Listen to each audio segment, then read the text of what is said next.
I'm going to let you in on a little secret. I think overhead cabinets are a waste of space. For our third van build, this time in the baby 144-inch wheelbase Sprinter, we wanted to prioritize a sense of space and openness. I think we achieved the perfect layout for this van.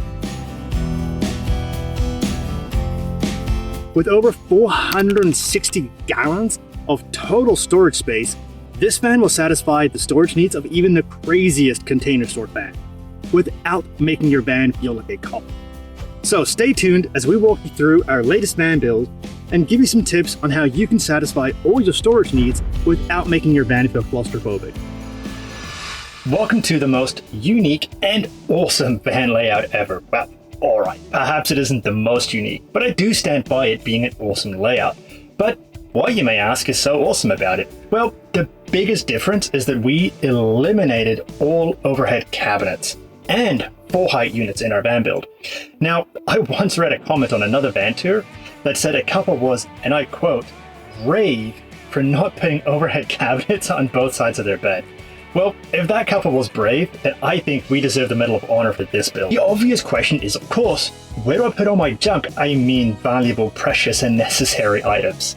Well, we managed to fit in 160 gallons or 607 liters of storage just in the living area of this van. That's the same as 4 of those huge black and yellow plastic storage totes that most of us end up with at some point in our lives, despite our absolute best efforts. We achieved this amount of space in 4 ways. First, we installed flares in the side of the van so that we can sleep sideways. We opted for a 140 centimeter, just 55 inches wide bed, and that saved us about 60 centimeters or 23.5 inches of floor space compared to having the bed lengthwise. The second step was to build a floating fixed bed out of 80/20 extruded aluminium. Doing that allowed us to have a huge garage. Just in the garage, we have over 300 gallons of storage, or 1,150 liters. The third step was to ensure that all our bulky systems, such as our batteries, water tank, and fridge, were all installed outside of the main living space. For example, our fridge is under the bed, and so is our electrical system and water system. The last step was to ensure that we built our furniture to be as open as possible. We achieved this by essentially building cabinet boxes out of 16mm plywood and pocket screws for everything. If you take a look inside our couch, you can see just how much usable space there is. In fact, just inside the couch, we have over 300 liters of space. Even our kitchen is extremely usable because we were able to fit in 4 large drawers and an induction cooktop, along with a full-size sink. To help preserve the sense of space achieved by eliminating overhead cabinets, we decided not to install a full-height bathroom and instead opted for a toilet cabinet with a flip-up counter. This keeps the Nature's Head toilet tucked out of sight, but it also has the benefit of extending our kitchen counter space, which creates a really large work area considering the size of the van. Initially, we had actually planned out a really complex curtain system, but the weather just got too cold here in Sweden and we couldn't work outside, so we decided just to leave for our trip to Spain, and we never ended up doing that system.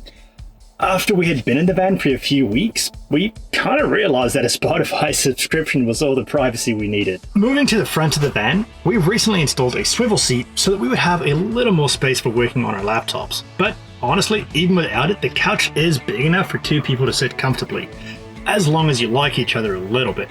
In fact, we lived and traveled full-time in this van for almost 6 months before we even installed the swivel seat. We've talked about storage, but now let's talk about insulation and wall cladding. Apparently, insulation is a controversial topic in the van life community, so let's dive right into it. We wanted to minimize the amount of toxic off-gassing inside our tiny space, so that's why we opted to use Havelock sheep's wool insulation. Apart from being a natural material, the other benefit of wool insulation is that it's breathable, and this means that your whole van can actually breathe and adapt to different climates without excess moisture building up inside your walls. The other benefit is that it's really easy to install and get into all the little nooks and crannies that exist in a van. Beyond that, it's done a fantastic job of keeping down the noise levels and also keeping us really warm and cozy in the winter.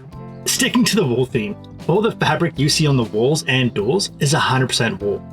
The wool fabric was absolutely not as easy to install as the plastic polyester-based stretch fabric that you normally find in van conversions, but the wool looks really good and it creates a cozy atmosphere.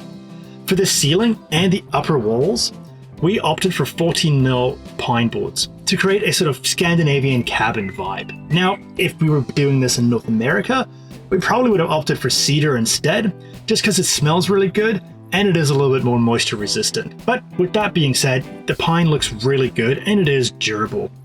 We decided not to treat it with anything, as in we didn't oil it and we didn't put any wax on it. The reason for that was that the ceiling is not a high wear area.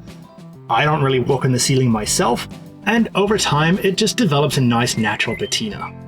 Since we're talking about building materials, I wanted to point out that the kitchen, couch and toilet are all built out of queen ply. This is a special plywood that's produced by a German company, and it's designed to be durable but lightweight. They achieve the lightweight factor by using a fast-growing tree species, but then use multiple thin layers like a Baltic birch to make it stronger. For the kitchen and the couch, the outside layer is acrylic, and that has the advantage of being both waterproof and extremely durable. The toilet cabinet that you see here is also built out of queen ply, but instead of having an acrylic outer layer, it's got a walnut veneer on the outside. This combination wasn't entirely deliberate, but it was just what I could find during the German summer holidays when the main warehouse was closed. But at the end of the day, I actually quite like this combination of the matte dark grey and the natural walnut. Lastly, the floor is a waterproof laminate which has an A+ indoor air quality rating, and it also has the German Blue Angel Eco certification. Even after living in it full time in all sorts of weather from snow to rain, it's held up extremely well and is really easy to clean. Lastly, our kitchen countertops and lagoon mount table are both made out of a 20mm thick solid elm wood and then coated with multiple layers of Osmo hard wax oil. Before I show you all the technical goodies in the back of the van, I wanted to talk a little bit about how we cook and stay warm in the van. A huge priority for our third van build was to be propane free. The first reason for this is that propane bottles in Europe are not interchangeable or refillable. So unless you plan on never leaving your home country, you would end up with several random bottles of propane.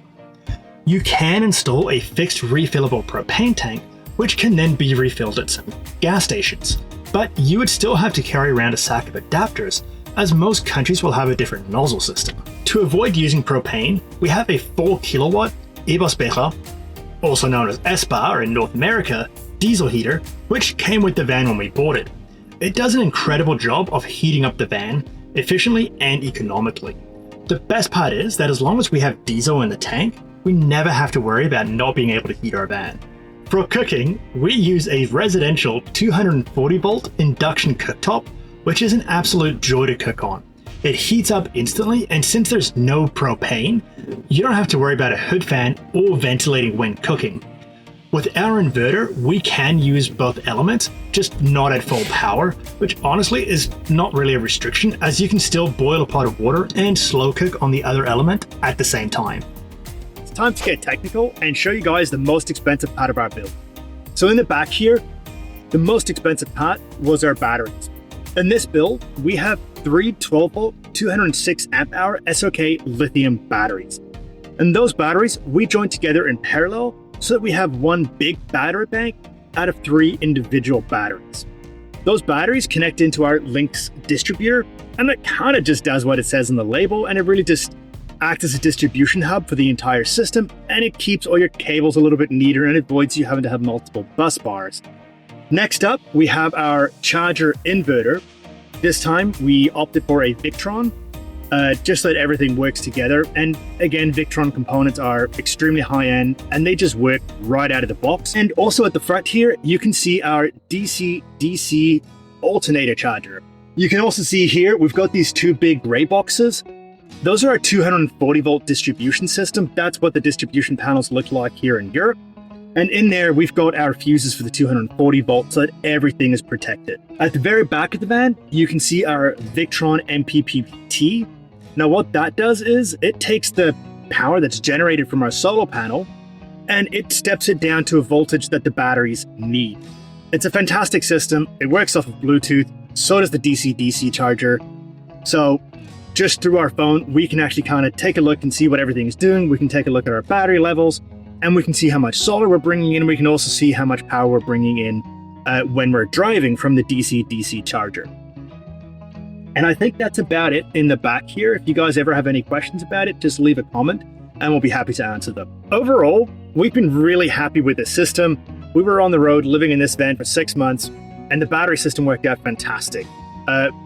Combined with our 550 watts of solar power on the roof and the huge battery bank, I mean, 3 times 206 amp hour batteries is perhaps a little bit overkill, but it did work fantastic. And we chose to really go for a huge system since we wanted to be propane free and cook with induction. Let's talk about our water system. We all have to drink water. We all have to do dishes, unfortunately. And being on the road, it's no different. So in our case, we decided to go for a 100-liter water tank. This is a stainless steel tank. It kind of looks like a milk jug, and it, I guess, originally was designed for that. But we bought this brand new. It is 100% stainless steel, and it works really well. It is a bit of an awkward shape for the van, but we really wanted to avoid plastics because they just become gross over time as the van heats up, cools down, and inevitably you're going to get a whole bunch of microplastics in your drinking water, and that's just not something we wanted. Next up along the way, we have our 12-volt water pump. This is a pretty powerful one. I think it's about 4 bar. You can definitely make do with a smaller one, especially since we don't really have like a fixed shower in this van. But obviously, if you had a bigger van with more water systems, you would want to go for a powerful pump like that. We bought this one from Tiger Exped. I do believe they ship to the US. They're really high quality, and the reason we chose that one is that you can actually take it apart and replace some of the internal components if something ever goes wrong. So in today's consumer society, I think that's a huge win. Next up along the way, we have our 2-stage Alb water filter.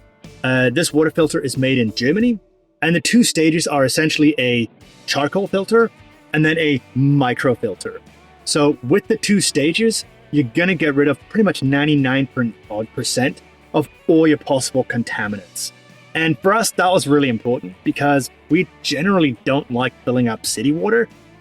For example, we were just in Portugal and Spain, and it's so many of the campsites, the water would have a really weird, either chlorinated or some sort of a weird smell and taste to it, even though it's straight out of the city. So instead, we would usually try to find a water fountain, either in the mountains or anywhere else. And that's how we would fill up. Obviously that water is not filtered, but it doesn't matter because we've got a fantastic filter built in. All right, it's time to move on to the outside of the van.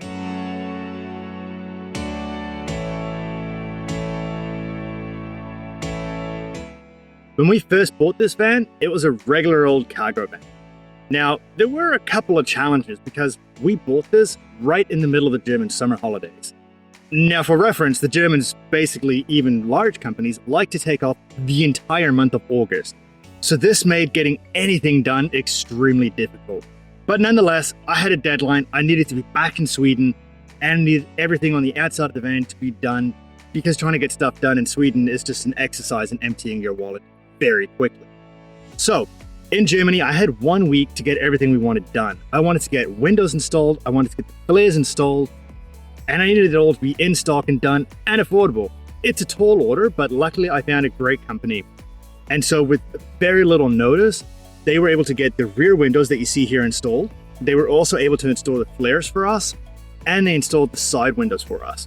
Now the side windows are actually really awesome because they slide, which allows you to get a lot of airflow in the van, and they also have a mosquito net, which I can assure you is an absolute must to have because anywhere you go in the summer in Europe, especially if you go to Scandinavia, you're going to be swarmed by mosquitoes.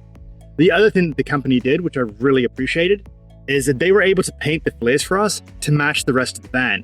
And that in itself made a huge difference and made everything look so much more professional. The other thing that you'll notice on the outside of the van is, you can probably see it popping up right now, is our MaxxAir fan. That's just an absolute van life essential. You need a fan. A lot of European conversions will just have a skylight, but it's not enough. You need a MaxxAir fan to really get some airflow through the van. The other thing that you can probably kind of spy from here is you can see our custom aluminium roof rack. It's really simple, and we built it out of aluminum extrusion, which is also known as 80/20. It's just not from the company 80/20. And then on top of that, you can't really see it here, but at the very front of the van, we have a giant 550 watt solar panel. That solar panel, combined with our huge battery bank, means that we never really have to worry about charging. I think in the entire time we've had this van, which is coming up to a year now, we've been traveling around it. Even throughout the winter, we were traveling in it, and we've never actually had to plug in at a campsite, which is a really nice change from our previous setup. The other thing that you'll notice when you look around the outside of the van is you will see a little big plug. It's the CEE plug, so if we want to charge from 220 volts, we absolutely can do so. The other thing that we did, this happened a little bit later on our trip, but we installed brand new tires. These are General Grabber AT3. So these tires do a fantastic job, not only in terms of handling, but also, as you can kind of see where we are right now, we're on top of a little hilltop. And to get here, we kind of had to scramble up a gravel road.